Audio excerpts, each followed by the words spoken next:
Leandra, seja bem-vinda.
Paz Deus, irmã Augusta.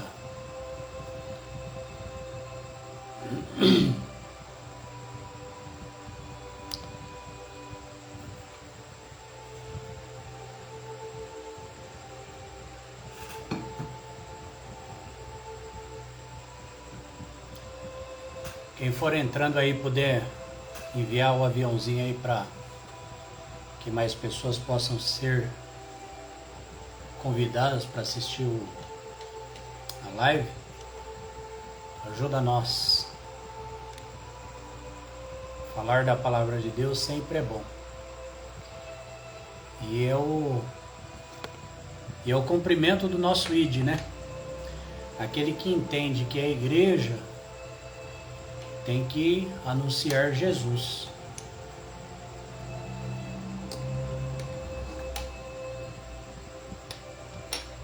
Esse é o nosso propósito.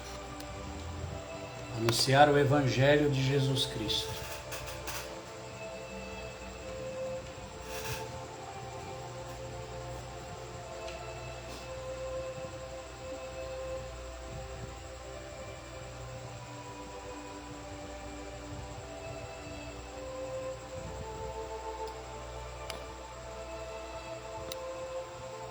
Eliane, boa noite.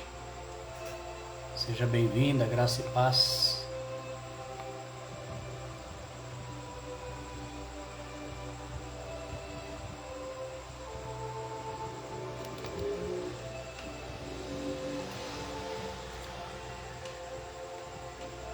Hoje nós vamos falar de um tema bastante importante que é a ceia do Senhor, né? A celebração da ceia. Qual que é a importância dela, o que significa.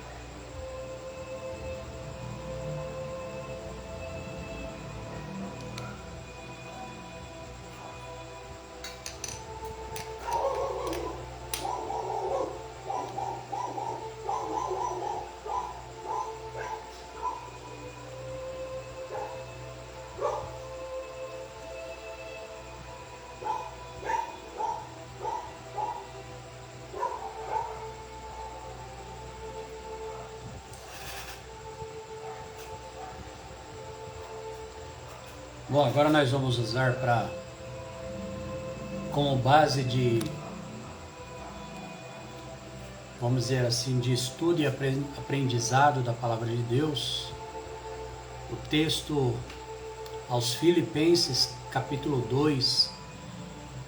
Nós vamos fazer a leitura do versos 5 ao 11. Quem quiser pegar a sua Bíblia e acompanhar a leitura, tá? Filipenses, a carta do apóstolo Paulo aos Filipenses, capítulo 2, versos 5 ao 11. Então hoje nós vamos falar a respeito da celebração da ceia do Senhor, porque nós celebramos, qual que é a importância. E eu acho que é um tema que poucos abordam, poucos falam, e muitos poucos também entendem, né, o propósito da ceia do Senhor.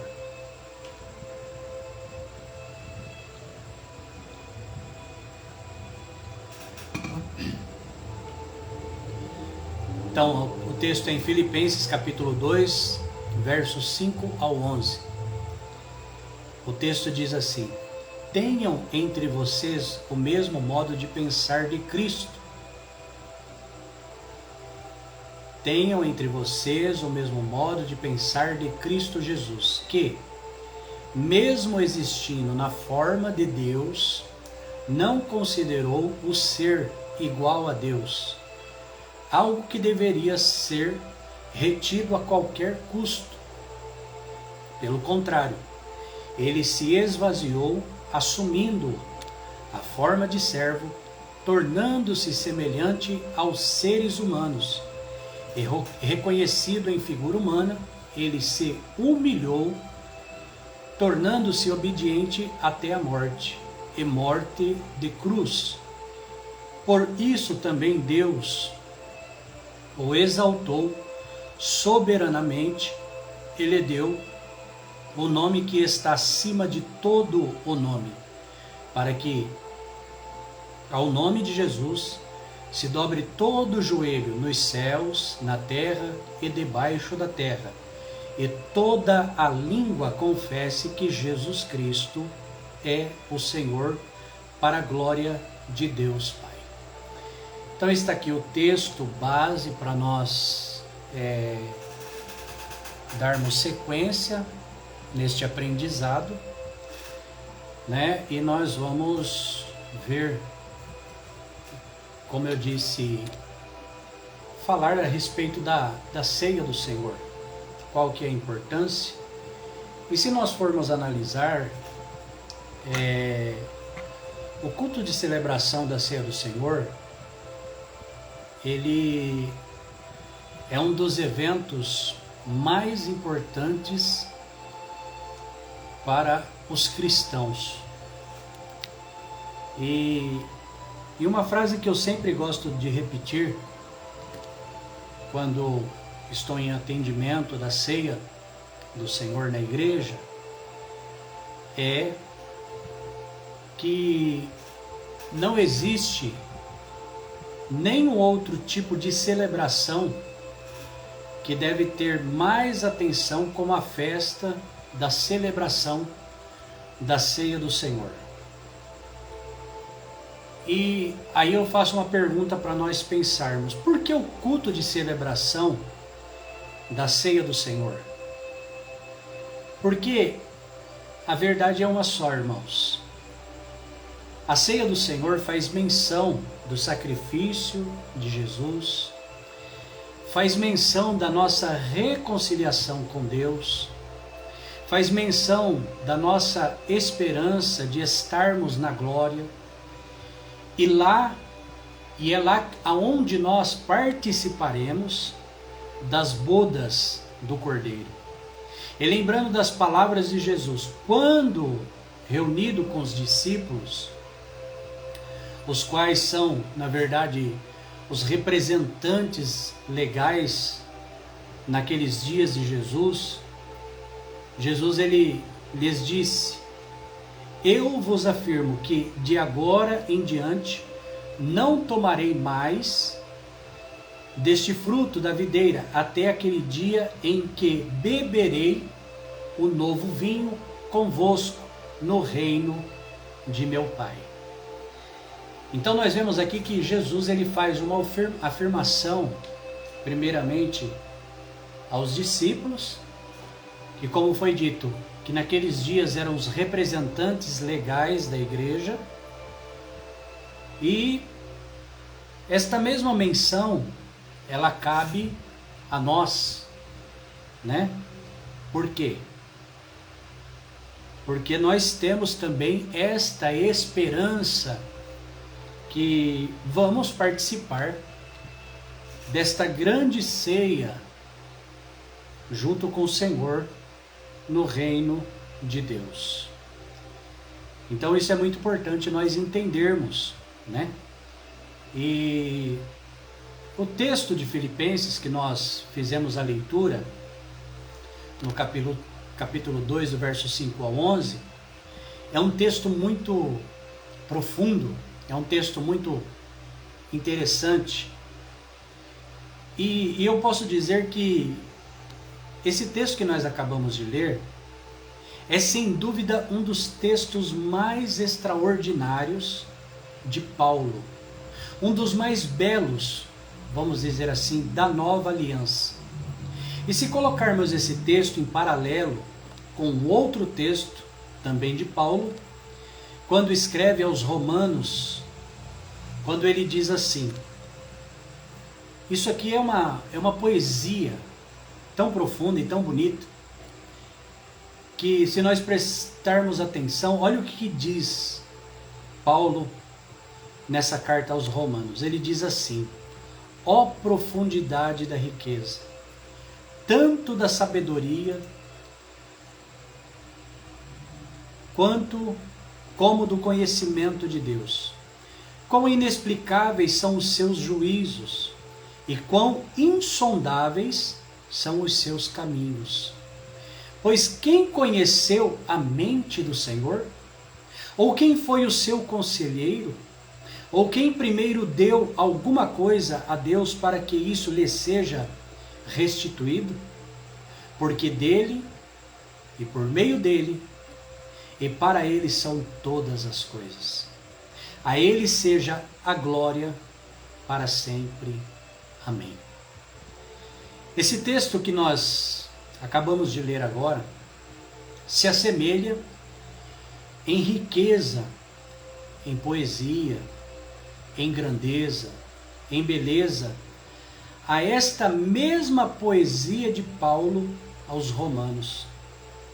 Olha a grandeza dessas colocações, de maneira que haja, ele dizendo, de maneira que haja em vós aquele mesmo sentimento que houve também em Cristo Jesus, o qual, sendo em forma de Deus, sendo Deus, não teve por usurpação ser igual a Deus. Mas, o que Jesus fez? Ele esvaziou-se a si mesmo, assumindo a forma humana, e, achado na forma humana, assumiu a condição de servo, sendo obediente até a morte, e morte de cruz. Pelo que também, Mateus Bassani, paz Deus, meu querido, seja bem-vindo. Fica junto conosco aqui na live. Então, olha que coisa que diz aqui, e morte de cruz. Pelo que também, olha que beleza isto aqui, irmãos. Se isso aqui, essas leituras que nós fizemos, se fosse uma música, aqui seria o coro, ou quer dizer o refrão, no versículo 9. Olha o que diz o versículo 9.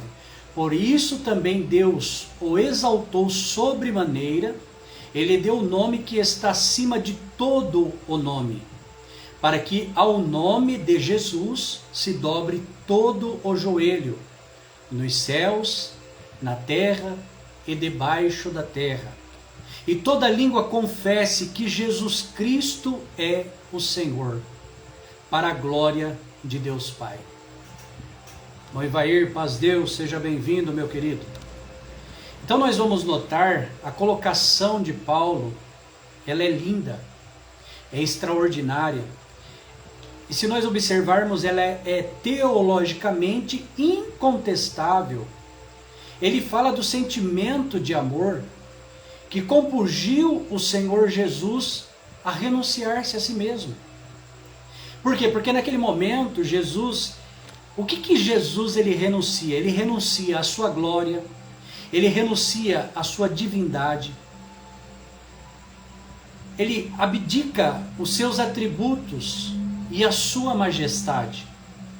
E quando nós aqui falamos em atributos, são todos aqueles atributos relacionados a esta divindade, tornando-se homem ao esvaziar-se a si mesmo, com um único propósito de resgatar a nossa vida da condenação eterna. Então, o apóstolo Paulo diz que Jesus ele não teve por usurpação ser igual a Deus. E olha o que também João ele diz no capítulo 1, no verso 1. Ele diz assim o texto: no princípio era o verbo, e o verbo estava com Deus, e o verbo era Deus. Paulo diz aos Colossenses no capítulo 2, versos 9, porque nele habita corporalmente toda a plenitude da divindade. Irmãos, e o que é que nós precisamos entender? Em certas palavras, quando o apóstolo ele fala aqui nessa questão de plenitude, ali essa palavra plenitude para nós, ali ele está falando de pleroma, que dá a ideia do que? De uma totalidade. Deus em toda a sua essência nele. Mas observe que ele esvazia-se a si mesmo, ele desce da sua posição de divino, de Deus eterno, esvazia-se, e ao esvaziar-se da sua divindade, ele assume, ele aceita a forma humana. Nota uma coisa comigo, Ele não esvaziou-se da sua divindade para se tornar semelhante aos anjos, mas para se tornar semelhante aos homens. Isso é muito rico, irmãos. Isso é tão profundo se nós prestarmos atenção nisso. Ele se esvaziou para se tornar semelhante aos homens. E é interessante que o escritor aos Hebreus, no capítulo 2, verso 9, diz: vemos, porém, aquele que, por um pouco, foi feito menor do que os anjos, Jesus, que por causa do sofrimento da morte, foi coroado de glória e honra, para que, pela graça de Deus, provasse a morte por todos. Paulo diz que ele, achado na forma humana, desceu, mas aceitou a condição de servo, de escravo. Ele poderia ter vindo na forma humana, em outras circunstâncias, vamos dizer assim. Ele poderia ter vindo como rei. Jesus, ele poderia ter vindo como um imperador, como um governante. Mas ele vem como homem e escravo. E aí Paulo diz, sendo obediente até a morte. Paulo está, na verdade, dizendo que Jesus, naquele momento, ele se submeteu à morte. Ele, Jesus, o Senhor da vida, aceita ser dominado pela morte, submeteu-se, foi obediente até a morte. E olha que esse A, se nós prestarmos atenção, ele tem um acento acraseado, quer dizer a morte. Então ele desceu, mas não como se tivesse mais para onde descer. Paulo diz, e morte de cruz. Por que Paulo enfatiza a expressão morte de cruz? Por que será que Paulo ele enfatiza essa expressão, e morte de cruz? Porque, irmãos, precisamos entender e analisar uma coisa. Porque a morte de cruz, naquela época, era a forma mais cruel das mortes conhecida no mundo antigo. Não só pelo declínio moral a que o homem se submetia ao descer ou a ir à cruz. A cruz era reservada, sabe para quem? Para os perturbadores da paz social. A cruz ela era reservada para os piores marginais do império. A cruz era reservada para os traidores. E ele, Jesus, se submete à morte e morte de cruz, como Paulo ele enfatiza. Incrível é que até a morte e até na morte ele é Senhor. Visto que ele é Senhor da vida, mas se submete ao poder da morte, o escritor da Epístola aos Hebreus, no capítulo 2, verso 15, diz que Jesus se submeteu às mesmas coisas às quais os filhos dos homens são submetidos, para por meio da morte derrotar aquele que tinha o império da morte. O sacrifício de Jesus, irmãos, na cruz do Calvário, por nós, é o maior marco da história. E o apóstolo Paulo fala do Calvário como o lugar aonde Cristo retomou a sua glória e a sua exaltação. Vocês estão entendendo isso aqui? Isso aqui é tão lindo e tão profundo. O sacrifício de Jesus na cruz do Calvário, por nós, é o maior marco da história. Então não é por um acaso que o apóstolo Paulo, ele faz questão de mencionar isto. Quando nós, irmãos, pensamos na cruz, nós somos tentados a achar que Jesus se submeteu à cruz por falta de opção, ou o Pai lhe forçou, ele teve, como quem quer dizer, ele teve que ir. Mas não, irmãos. O texto bíblico nos faz entender que em algum tempo na eternidade, Presta atenção nisso. Em algum tempo na eternidade, em algum tempo antes de Deus criar o homem, ouça bem e entenda isso. Ele cria o homem perfeito, e antes de criar o homem perfeito, Deus já sabia que o homem haveria de pecar. Deus, na sua onisciência, ele já sabia da queda do homem. E alguém pode pensar e perguntar: mas, irmão, se ele sabia que o homem haveria de pecar, por que Deus não criou, vamos dizer assim, um dispositivo para que o homem não pecasse? Irmãos, isso aqui nós precisamos entender. Porque Deus, ele não quer adoradores inconsistentes. Adoradores que não o adoram por vontade de fazer a adoração. Então Deus cria o homem perfeito, sabendo que o homem vai pecar, e antes de tudo isso, há, vamos dizer assim, uma reunião celestial, vamos chamar de um conselho da divindade.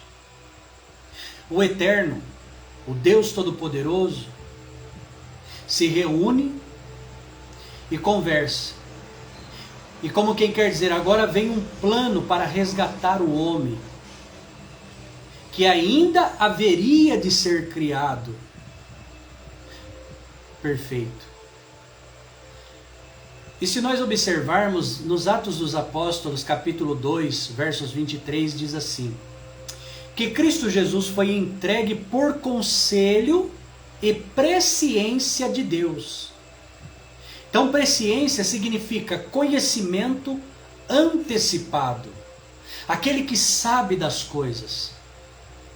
Então Jesus não foi entregue por um acaso, não foi um acaso, olha, como se Deus tivesse criado as coisas, aí as coisas houvessem saído do controle de Deus, e Deus de repente, como nós seres humanos, colocasse a mão na cabeça: e agora, o que eu vou fazer? Olha, eu acho que eu tenho uma solução. Não foi isso que aconteceu. Deus, ele na sua presciência, ele já sabia disso. Irmãos, Jesus não vai à cruz por falta de opção. Ele vai à cruz por causa de uma decisão eterna, de algo que já aconteceu antes mesmo da criação do mundo, de todas as coisas. É por isso que nós precisamos entender, irmãos, que antes do Deus, o Criador, ele dizer haja luz, primeiramente ele já tinha dito haja cruz. Ele já havia provido sobre nós, seres humanos, salvação eterna. Então nós precisamos entender que a cruz, irmãos, é a maior missão. É o resultado maior dessa missão, é resgatar-nos dos nossos pecados. Entenda isso, na cruz, irmãos. Na cruz, o rei, ele se fez réu. Na cruz, o leão da tribo de Judá se fez cordeiro. Na cruz, a videira verdadeira se fez raiz em terra seca. Na cruz, o Deus revela a sua plena humanidade, mas na cruz os nossos pecados são confrontados, as nossas transgressões são perdoadas, e a porta de acesso a Deus é aberta para aqueles que creem no seu nome. E no seu sacrifício, a cruz, é muito interessante observar, irmãos, que o evangelista João escreve no capítulo 17 do seu evangelho, dos versos 1 ao 5, e ele diz que a cruz é o lugar aonde Jesus recebe de volta a sua glória. Olha que coisa linda, ele está indo para o Getsemane, para o Monte das Oliveiras, e a caminho do Monte das Oliveiras ele conversa com os seus discípulos e diz assim: é chegada a hora. Alguém poderia perguntar: que hora, mestre? E ele diz: a hora que o Filho do Homem será glorificado. Irmã Val Silva, graça e paz do Senhor, seja bem-vinda. Então é neste momento, né? Alguém poderia perguntar, um dos discípulos perguntar naquele momento para Jesus: que hora é esta, Senhor? E ele diz: a hora em que o Filho do Homem será glorificado. Aí no versículo 5 ele diz: glorifica-me tu, ó Pai, com aquela glória que eu tinha contigo antes da fundação do mundo. Irmãos, ele está indo, observa isso, Jesus está indo para a cruz e está pedindo de volta a glória que lhe pertenceu, ou que lhe pertence desde a eternidade. E eu quero destacar uma coisa aqui, queridos. Um grande líder político e ideológico da Índia disse certa vez que nenhum homem fez tanto bem pela humanidade quanto Jesus de Nazaré. Um dia alguém também escreveu em um dos seus textos dizendo que Satanás não consegue contemplar a cruz de Cristo, porque vê nela a sua própria derrota e vergonha. E o que eu quero, irmãos, trazer aqui, através desta live, para nós, para a nossa vida cristã, para a nossa vida espiritual, para pregar para vocês, irmãos, porque a palavra de Deus é espírito e vida. Nesta noite, e eu falei que aqui seria uma explicação a respeito da importância da celebração da ceia. O porquê que é que nós participamos da ceia, o porquê que é que nós devemos reverenciar o momento da participação da ceia. E qual é o sentido, o por qual Jesus ele disse para nós relembrarmos, e quando ceiarmos, nós devemos relembrar da morte, deste sacrifício, nós devemos lembrar da cruz e entender qual que é o sentido da cruz. E é o que infelizmente, irmãos, está sendo tirado dos nossos dias, das igrejas, da boca dos pregadores que não têm compromisso com o Evangelho, de trazer uma explicação, uma explanação que faça com que o povo entenda qual que é o sentido da cruz. Porque esta é a maior mensagem de amor e que nós como cristãos precisamos entender qual que é o sentido da cruz, o que é que ela indica, para onde a cruz ela aponta. E eu quero começar, queridos, lembrando cada um de vocês que estão aqui nesta live, ouvindo atentamente na comunhão, te dizendo que a cruz, primeiramente, ela aponta para baixo. E por que que a cruz ela aponta para baixo? E eu vou trazer algo aqui para que vocês entendam. Você sabia que o Monte Gólgota, chamado Calvário, tem no seu sentido literal o significado de caveira? Porque nos dias de Jesus, o rochoso Gólgota tinha o formato do crânio de um ser humano. Agora presta atenção, irmãos. Quando a cruz é fincada no Gólgota, literalmente, o que significa? A espada de Deus está rachando o crânio de Satanás. O império das trevas está sendo cravejado pelo Cordeiro. E o sangue de Jesus naquele momento vai descer pelas entranhas das pedras, das rochas do Calvário. E quando a cruz ela aponta para baixo, Deus está declarando a derrota de Satanás. E naquele momento, sendo a derrota de Satanás e a vitória da igreja. Quando nós, irmãos, lemos a Bíblia Sagrada em Gênesis 2, nós vamos perceber que quando Deus cria o homem, o Senhor o criou à sua imagem e conforme a sua semelhança. E Deus o coloca, o homem, no Éden, para governar, para guardar, para lavrar a terra. Então Satanás, ele infiltra-se no habitat do homem e consegue convencê-lo, seduzi-lo e levá-lo a pecar contra Deus, a se rebelar contra Deus. E não é por um acaso que em Romanos 5, o apóstolo Paulo ele faz um paralelo entre Adão e Cristo. E Paulo ele deixa muito claro que exatamente onde Adão fracassou, Jesus prevaleceu.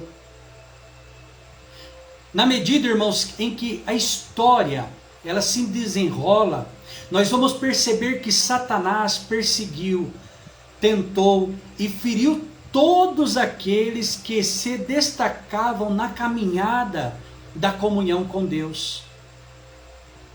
E eu quero destacar aqui alguns para você. Abraão teve tropeços em sua trajetória. Noé teve tropeço em sua trajetória. Isaac tropeçou na trajetória dele também. Jacó também tropeçou. Davi e outros e mais outros. Mas Deus, irmãos, presta atenção nisso. Deus, ele estava reservando o homem que venceria Satanás em todas as instâncias e ataques malignos. E aí nasce Jesus. E o apóstolo Paulo diz em Romanos 5 que o primeiro Adão falhou no Éden. Porém, o segundo Adão prevaleceu aonde? No deserto. Enquanto Adão, o primeiro Adão, ele cai lá no paraíso, Jesus, ele prevalece no deserto. No lugar onde muitos têm, por ser um lugar horrendo, um lugar que muitas das vezes muitos pensam que é um lugar de desprezo, não. Deserto significa lugar de preparação, lugar da onde Deus ele prepara o cristão na terra. Por isso não tema se muitas das vezes você se sente isolado, sozinho. Saiba de uma coisa, Deus está contigo. Então, Jesus, ele já nasceu vencendo Satanás. Em Mateus capítulo 2, versos 18, diz assim: quando José está repousando, lhe aparece um anjo e diz: tira o menino daqui, porque Herodes vai procurá-lo para o matar. Então nós vamos entender, o aviso vem em que momento? Na madrugada. José vai embora imediatamente, ele arruma as coisas ali rapidamente e ele vai embora. E o decreto de Herodes entra em vigor no amanhecer do dia. Olha que coisa interessante. O plano eterno de Deus estava naquele momento fazendo o quê? Driblando Satanás, que não alcançou Jesus para feri-lo. Os anos se passam e quando Jesus vai começar o seu ministério, a Bíblia diz o quê? Que saindo das águas batismais, ele é levado pelo Espírito de Deus ao deserto, para ser tentado pelo diabo. E quando Jesus chega no deserto, Satanás o tentou em 3 esferas da existência humana. Satanás tentou Jesus na carne, nos apetites físicos. tentou Jesus na alma e tentou no espírito. Ele estava em jejum, irmãos, 40 dias e 40 noites. E o diabo lhe diz: se tu és o Filho de Deus, para que, como quem quer dizer, para que passar essa fome? Manda que essas pedras se transformem em pães. E naquele momento nós conhecemos o texto, Jesus olhando para o tentador e disse: está escrito, nem só de pão viverá o homem, mas de toda a palavra que procede da boca de Deus. Vocês entendem, vocês percebem que quando Jesus ele sofre esta tentação, Satanás ele diz assim: se tu és o Filho de Deus. Olha aonde o inimigo ele vai. Ele quis mexer na identidade de Jesus. Da mesma forma, até hoje, o diabo ele quer mexer no quê? Na tua identidade, na minha identidade, na nossa identidade espiritual, às vezes material, mas ele quer tocar em nós. Mas olha o que Jesus ele faz. Ele não tem a necessidade de provar nada para Satanás. Assim como nós, como cristãos, também não temos que provar nada para Satanás e nem para ninguém. Por que Jesus não precisou provar nada? Porque quando Jesus, presta bem atenção nisso, quando Jesus ele é batizado por João Batista, e quando ele emerge das águas, o que acontece naquele momento? Deus, o Pai, o Criador, ele brada com a sua voz desde os céus e diz: este é o meu Filho amado, em quem eu tenho prazer. Ou como algumas versões vai dizer, em quem eu me tenho comprazido. Então, naquele momento, o próprio Deus, o Criador, o Pai, está afirmando a identidade de Jesus, que havia sumido a forma humana. Naquele momento, Deus, o Criador, está dizendo: este é o meu Filho amado em quem me comprazo. E naquele momento, diz o texto bíblico que o Espírito Santo, em forma corpórea, pousa sobre a cabeça de Jesus. Está também aqui demonstrando também a manifestação da Trindade, do Pai, o Filho e o Espírito Santo.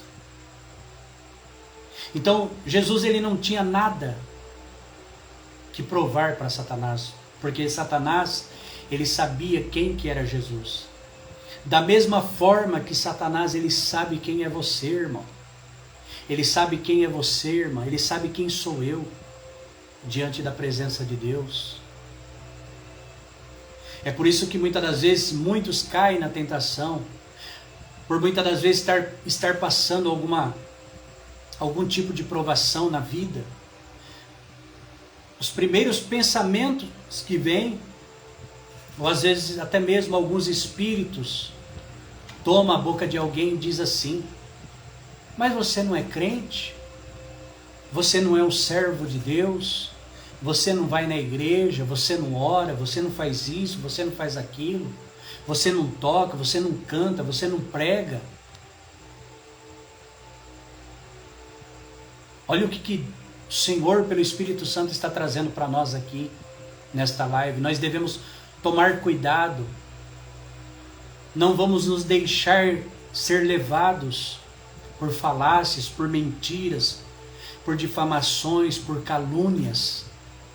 Porque Deus, Ele conhece a sua identidade. Deus, Ele conhece a sua vida, Ele conhece o seu íntimo, Ele conhece a sua alma. Foi Ele que te resgatou das garras de Satanás.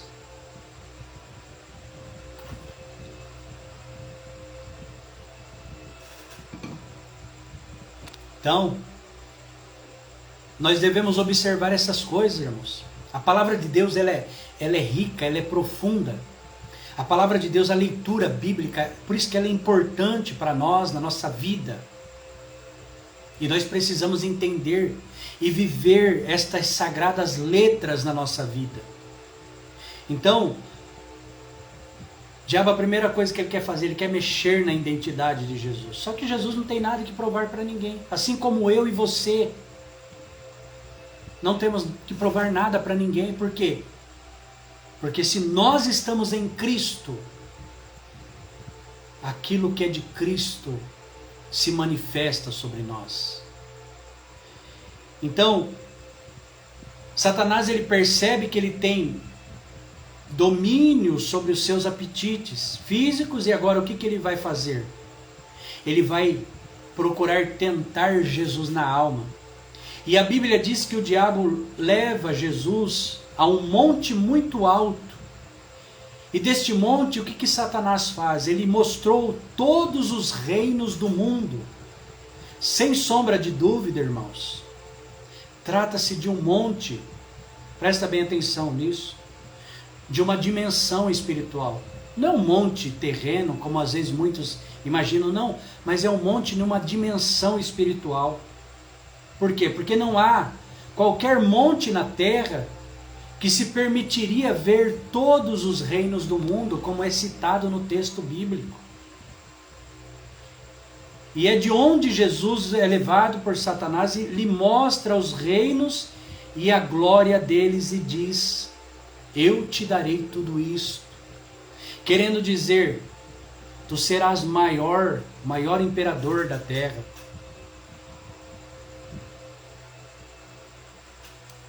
Irmão Geraldo, Azeus, meu querido. Então, naquele momento, o que acontece?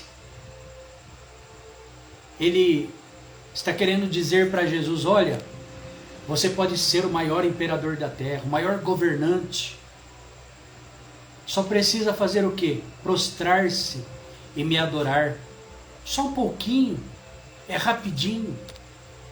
E quantas das vezes, irmãos, nós somos levados pelas coisas da vida, pelas riquezas deste mundo, por aquilo que aparentemente engoda os nossos olhos. E quantos são aqueles que se prostram diante das coisas que se tornam pecaminosas diante de Deus? Então, naquele momento, Satanás diz a ele: só um pouquinho, se curva diante de mim. Mas naquele momento, novamente, Jesus ele olha para o tentador e diz: está escrito, ao Senhor teu Deus adorarás, e só a Ele servirás. Então Jesus venceu outra vez. E se nós dermos atenção, irmãos, o texto bíblico, o que vai dizer aqui? Que Jesus ele menciona o quê? Ele sendo divino, ele sendo filho de Deus. O que Jesus ele usa? Vamos dizer de uma forma simples. Ele não faz nenhuma mágica, ele não faz nada algo sobrenatural, nada algo assim espantoso. Ele simplesmente ele faz o quê? Ele usa as próprias escrituras sagradas. Então Jesus ele está deixando para nós aqui o exemplo que para nós, irmãos, vencermos, para você vencer, irmão, para você vencer, irmã, é só debaixo da observância das Escrituras Sagradas. E quantos estão deixando o valor das Escrituras Sagradas? Até mesmo existem lugares que proíbem o estudo, o examinar das Escrituras Sagradas. Tem pessoas que tem lugares, denominações que se ferem falar em dizer: olha, precisamos estudar a Bíblia. Eles acham um absurdo. Só que quando Jesus ele fala assim, Jesus ele não fala estudar, ele fala examinar. Você sabe o que significa examinar no grego? Examinar significa cavar fundo. Então quer dizer, é muito mais além do que estudar. É examinar, é cavar fundo. É procurar entender o que o texto bíblico está nos dizendo, o que as escrituras ela quer nos anunciar. Porque toda revelação que nós precisamos, amados, está na Bíblia. Deus já revelou tudo o que é preciso para a nossa salvação. Só que muitas das vezes, quantos que estão sendo enganados, de forma que estão sendo levados por outras vias, por outros caminhos, e sendo distanciados da Bíblia, sendo distanciados das Escrituras Sagradas. Mas Jesus, ele deixa o exemplo. Ele diz assim: está escrito, ao Senhor teu Deus adorarás e só a Ele servirás. Então ele venceu outra vez. Então Satanás, naquele momento, ele leva Jesus ao pináculo do templo e diz: você não precisa morrer para provar que é Deus. Você não precisa morrer para provar que é filho de Deus. Aí olha a sutileza de Satanás naquele momento. Ele se usa de um texto bíblico e diz assim: está escrito na poesia profética que os anjos receberam ordem para te guardarem nos teus caminhos, para que tu não tropeces em pedras. Então, lança-te daqui abaixo e os anjos te sustentarão. E Jesus naquele momento olha para o diabo e diz: vai-te, Satanás. A expressão aqui, vai-te, é sai, vai embora. Então naquele momento Satanás ele é repreendido por Jesus. E irmãos e irmãs, entenda uma coisa: e só tem autoridade para repreendê-lo aquele que o vence. Satanás então naquele momento se afasta e Jesus o venceu no deserto. Porque a cruz aponta para baixo. Eu preciso, irmãos, dizer para vocês, nesta noite, nesta live, o inferno é um império vencido. Satanás é um imperador vencido e atropelado por Jesus. Jesus na cruz do Calvário o derrotou completamente. Então, irmãos, aquele que crê, irmãos, é por isso que aquele que crê procura servir a Deus. Aquele que crê dá glória a Deus. Aquele que crê, ele prega. Aquele que crê, ele canta, ele toca, ele serve o Senhor de todo o coração.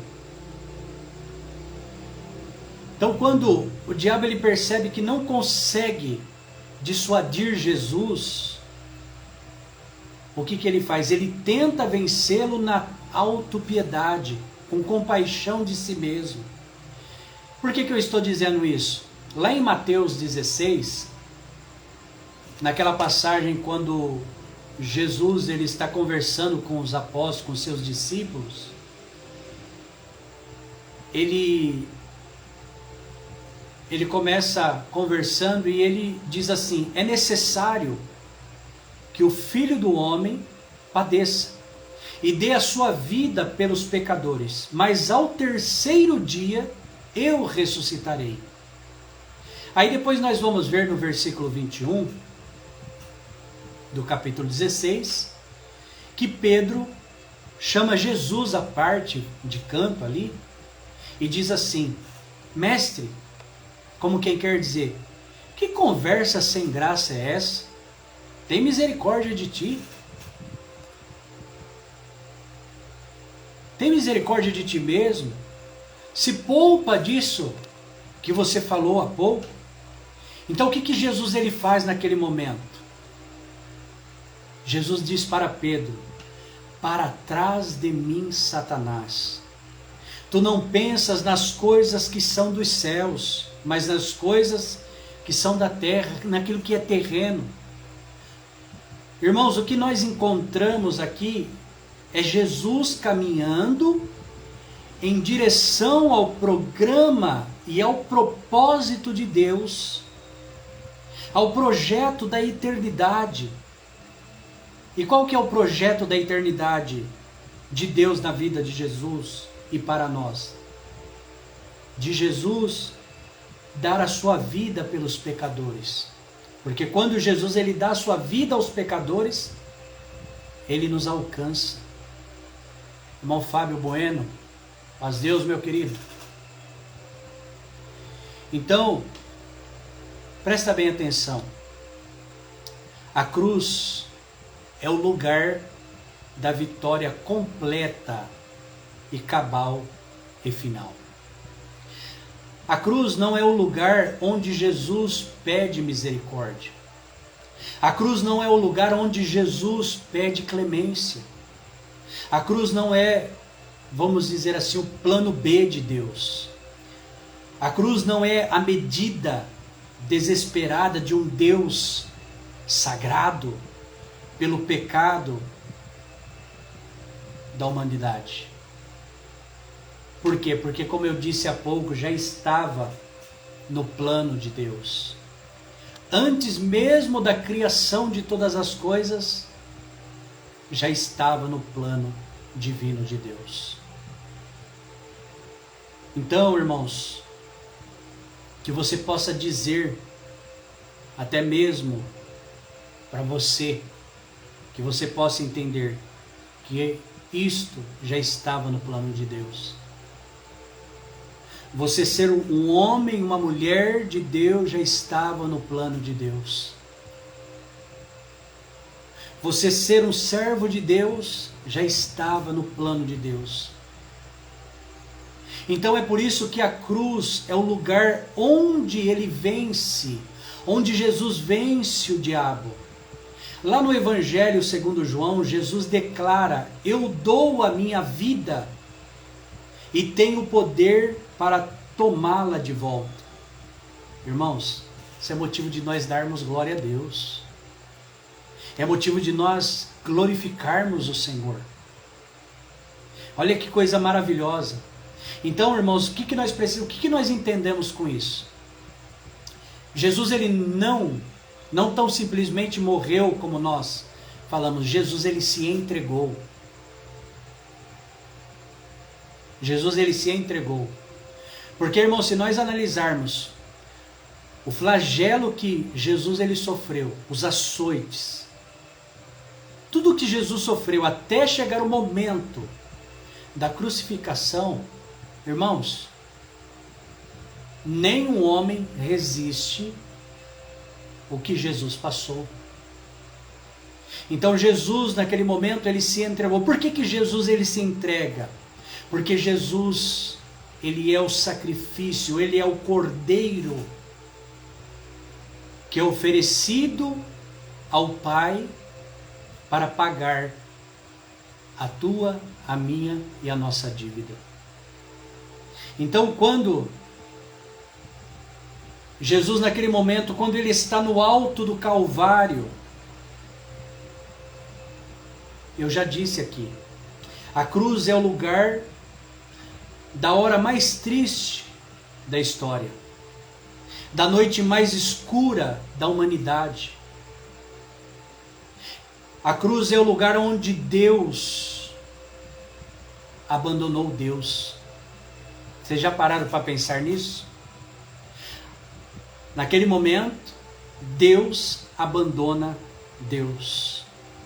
O Pai não pode acompanhar o Filho, e é por isso que ele diz, naquele momento, Jesus ele diz assim: Eloi, Eloi, lama sabachthani, que traduzido para nós quer dizer: Deus meu, por que tu me desamparaste? Mas a cruz também, irmãos, é o lugar aonde ele faz a declaração mais portentosa da história, porque é o momento onde Jesus ele diz tetelestai, em grego, e traduzido para nós significa está consumado. Está consumado significa está pago, está quitado, está tudo resolvido. Aquilo que eu devia, que você devia, irmão e irmã que está assistindo esta live, Jesus ele pagou no Calvário da cruz. Então, o que isto significa? Que não há pendência, tudo o que precisava fazer foi feito. E aí Jesus naquele momento ele diz, em tuas mãos eu entrego o meu espírito. E os demônios hão de perguntar, onde está a vitória, pregador? Ele morreu. Só que, irmãos, entendamos uma coisa. A vitória está no fato de que enquanto seu sangue escorre até a última gota nas entranhas da terra, o inferno estremece. Os anjos naquele momento se calam, a terra e a natureza, por causa da morte do seu Criador. Presta bem atenção nisso. Hebreus 2,15 diz que ele morreu para, por meio da morte, derrotar aquele que tinha o império da morte, isto é, o diabo. Olha o Apocalipse capítulo 5, João diz, eu vi um livro selado na mão do Todo-Poderoso. Irmãos, a visão de João é mais ou menos isso aqui. O Todo-Poderoso, imaginamos Deus, o Todo-Poderoso, está sentado no trono, e o livro selado está na sua mão. E um anjo forte naquele momento brada e diz, quem é digno de tomar o livro? Vocês entenderam? Quem é digno de tomar o livro? O livro está nas mãos de Deus.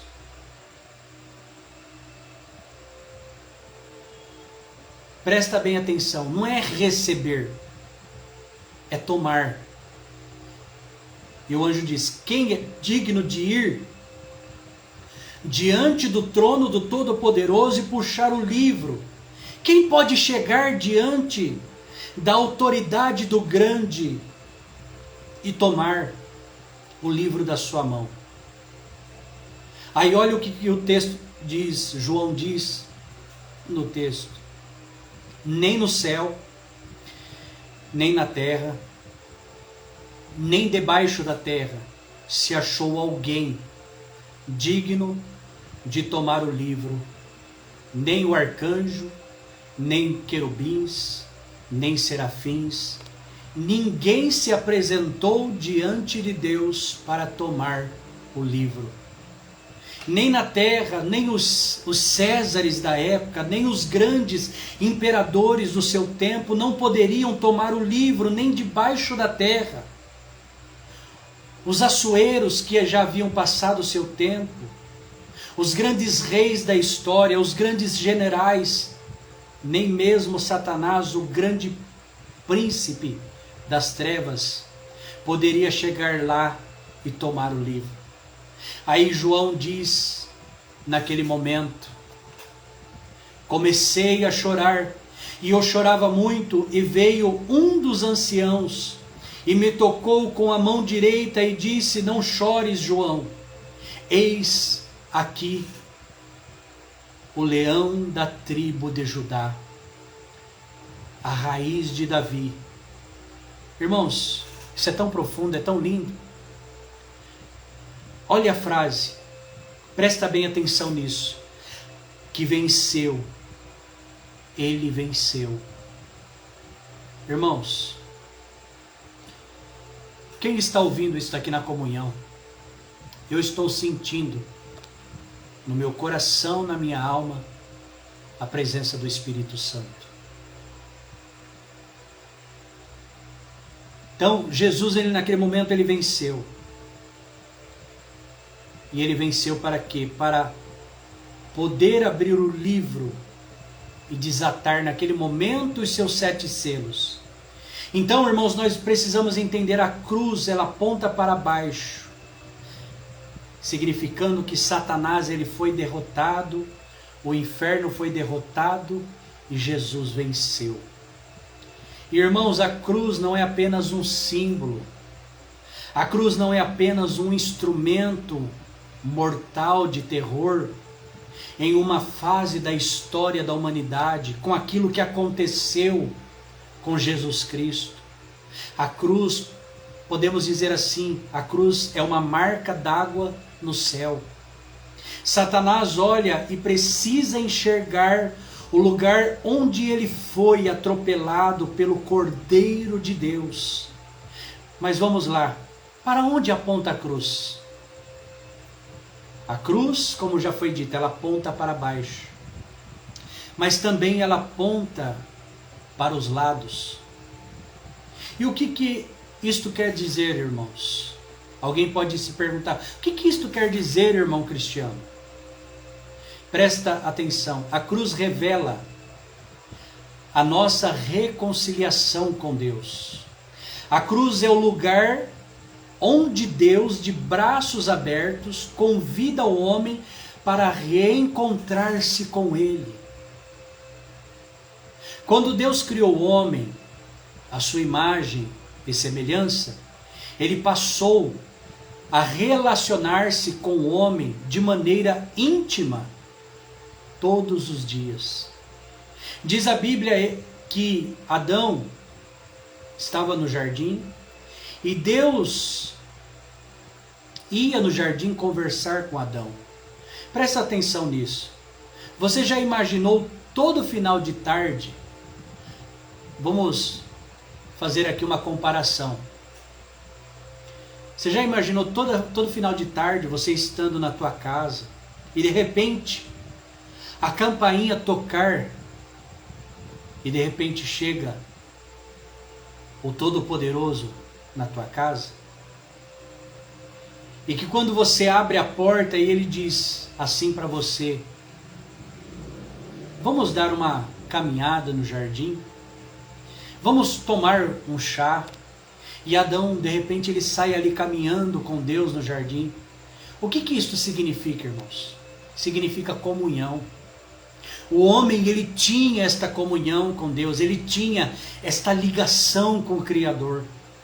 Só que o que acontece? Quando o homem ele peca, ele perde esta amizade, esta amizade ela é rompida, esta comunhão ela é quebrada. A Bíblia diz que Deus colocou ao redor da árvore da vida uma espada flamejante para protegê-la. Querubins naquele momento são colocados no caminho da árvore para que o homem não tenha acesso. Naquele momento o homem é expulso do jardim. Significa que ele perdeu a comunhão. E quando o Senhor manda Moisés construir o tabernáculo, ele diz a Moisés: coloca entre o lugar santo e o lugar santo dos santos um véu. Esse véu só será rompido uma vez por ano pelo sumo sacerdote no dia da expiação nacional. Porque não havia, irmãos, proximidade, não havia comunhão com o homem. Lá no livro do profeta Isaías, no capítulo 59, versos 2, diz que os nossos pecados fazem separação entre nós e o nosso Deus.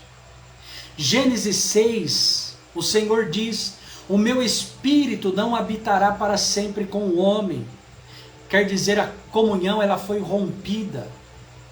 Mas o que acontece lá no Calvário? Quando ele, de braços abertos, é cravado no madeiro e é exposto ao mundo espiritual e ao mundo terreno, quando Cristo Jesus diz: Pai, em tuas mãos eu entrego o meu espírito, a Bíblia diz que o seu espírito, o seu corpo declina, sua cabeça declina naquele momento, o seu corpo esmorece no Calvário. Mas não é só isso, irmãos.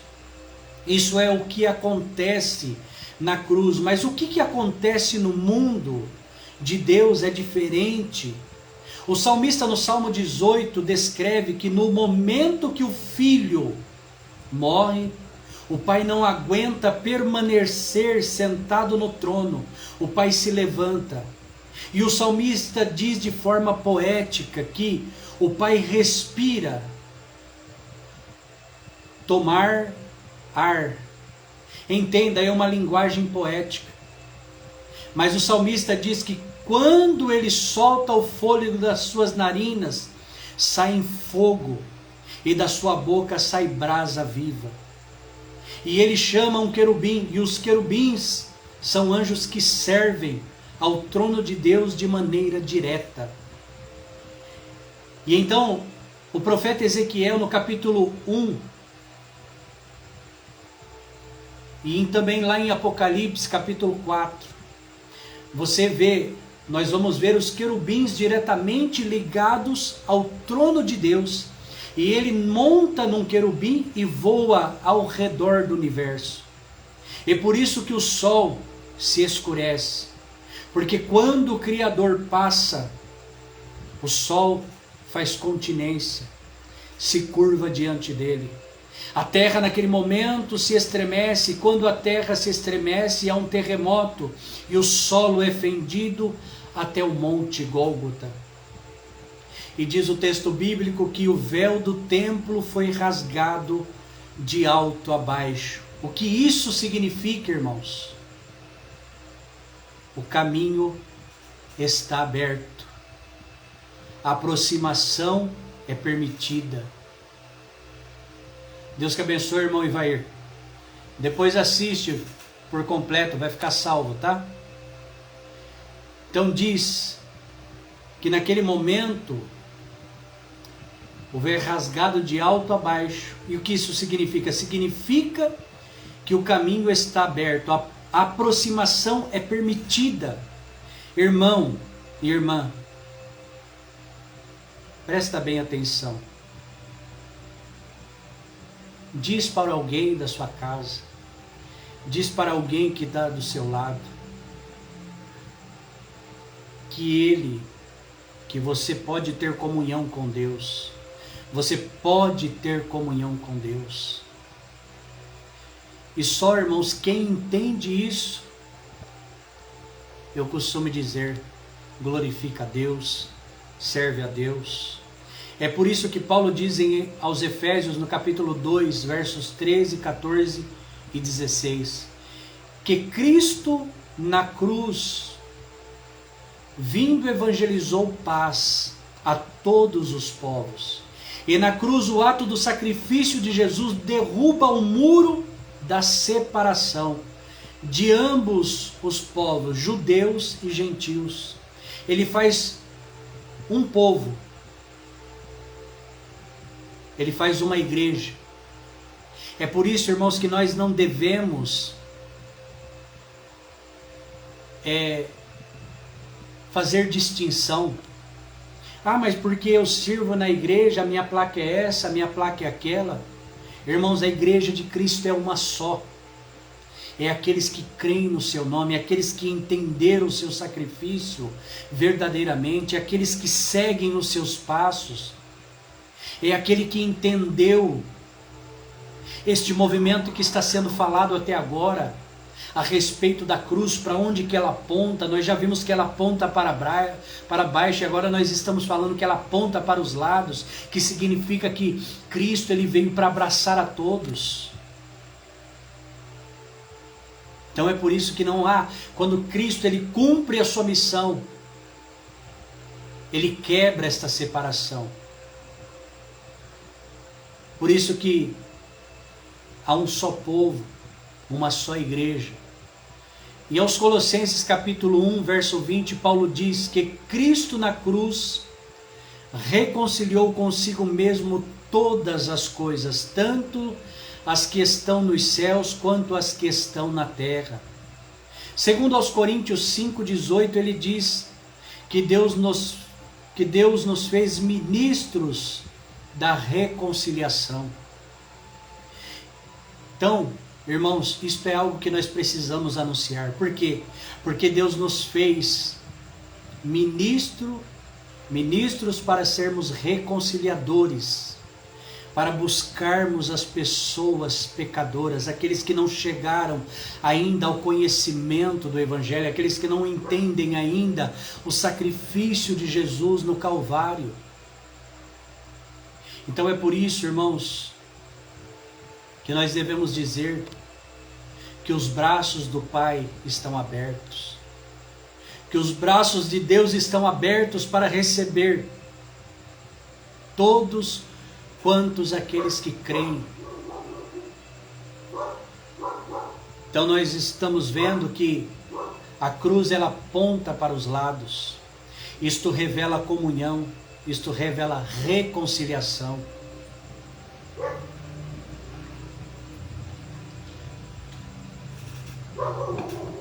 Por isso que o tema hoje, irmãos, é isso aqui que eu estou trazendo, é para que nós possamos entender o que é participar da ceia do Senhor. O que é estar ali com reverência. Então participar da ceia do Senhor não é um aperitivo, como muitos pensam. Participar da ceia do Senhor não é um jantar. Participar da ceia do Senhor não é um almoço. Igreja, a ceia, irmãos, a ceia significa banquete. O banquete do noivo com a noiva, que é a igreja. Declarando que a igreja, tem comunhão com Deus. Por isso diz, irmãos, coloca isso na tua mente. Diz para você mesmo, se você quiser repetir, pode repetir. Aí com você, a cruz ela aponta para baixo. Diz comigo aí, a cruz ela aponta para baixo, significa vitória. A cruz ela aponta para os lados, diz comigo, significa reconciliação. Diz comigo agora, a cruz aponta para cima. Por que a cruz aponta para cima? Porque ela apontando para cima, ela está apontando para o nosso destino. Está apontando para o teu destino, irmão. Está apontando para o teu destino, irmã.